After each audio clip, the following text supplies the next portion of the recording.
The billionaire froze in the doorway when the doctor quietly said, "He's losing weight, Mr. Hale. Not gaining." Those words echoed like a siren in the silent nursery, where sunlight spilled over a crib filled with toys that hadn't been touched in days. From the very first second, you could feel it. Something was terribly wrong, and time was slipping away. Adrian Hale had built empires, bought islands, and negotiated deals that shook markets, but nothing prepared him for the fear that tightened his chest as he watched his infant son, Leo, lie unusually still. His cheeks no longer round, his cries weak and tired. For 2 months, Adrian had lived in a state of constant panic. Specialists came and went. Expensive formulas were changed weekly. Charts were printed, scanned, analyzed. Every expert gave a different opinion, yet none could explain why Leo kept losing weight. Adrian blamed himself. His wife, Elena, had passed away during childbirth, and ever since, the mansion felt hollow, echoing with loss. He told himself that money could fix anything, but here it stood helpless, stacked in bank accounts while his child grew smaller in his arms. The nanny, Claire, had impeccable references. Polished smile, gentle voice. She assured Adrian that everything was fine, that babies sometimes went through phases. "He's eating," she always said calmly. "I measure everything." Adrian wanted to believe her. He needed to believe her. Running a global company meant long days away, and he trusted the systems he put in place. He trusted people.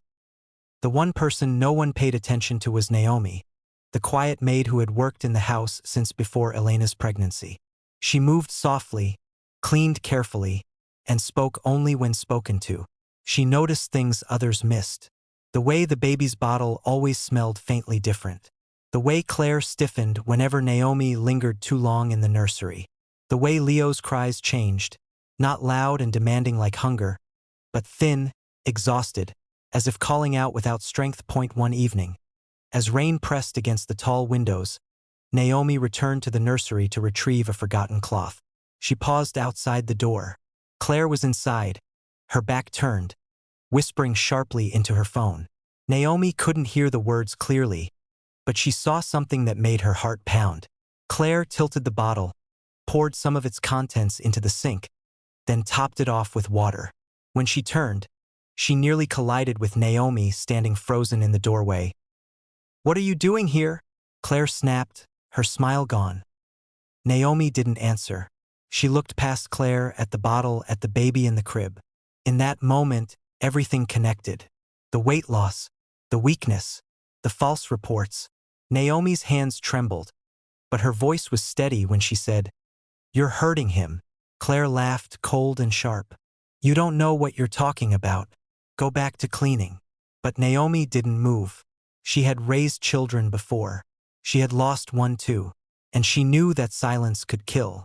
That night, as Adrian sat alone in his office staring at stock reports he couldn't focus on, Naomi knocked on the door, something she had never done before. "Sir," she said softly, "your baby is not safe." Adrian wanted to dismiss her. He almost did. But something in Naomi's eyes stopped him, fear mixed with certainty. The kind you don't ignore when your child's life is on the line. He followed her back to the nursery without calling anyone, his heart hammering with every step. Naomi asked him to watch, not speak, not interrupt. They stood quietly as Claire prepared the next feeding. Adrian saw it then, clear as day. The careful measurement, the glance over her shoulder, the dilution, the lie wrapped in routine. His world cracked open in that instant. He stormed forward, knocking the bottle from her hand. "What are you doing?" he shouted, his voice shaking with rage and terror. Claire tried to explain, tried to minimize it, claiming she was spacing out the feedings to keep the baby calm, to make her job easier. The truth spilled out in fragments.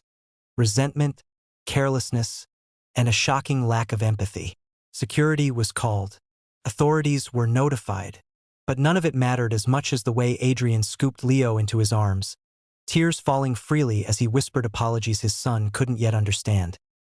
The days that followed were filled with hospital visits, careful feeding plans, and long, sleepless nights. This time, Leo began to gain weight.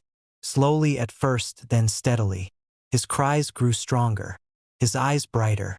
Every tiny improvement felt like a miracle. Adrian had almost lost point one evening.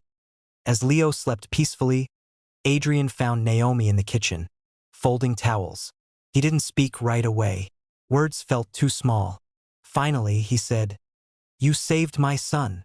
Naomi shook her head. "I just did what anyone should do." Adrian knew that wasn't true. Many had seen signs and looked away. Many had trusted titles and ignored instincts. Naomi had chosen courage. From that day on, everything changed. He insisted she become Leo's primary caregiver, not as a servant, but as family. He listened to her. He learned to be present, to come home earlier, to hold his son instead of watching him through reports. Months later, Leo laughed for the first time. A full, joyful sound that filled the mansion with life. Adrian stood there, overwhelmed, realizing that real wealth wasn't in numbers or power, but in attention, integrity, and the bravery to speak up when something feels wrong.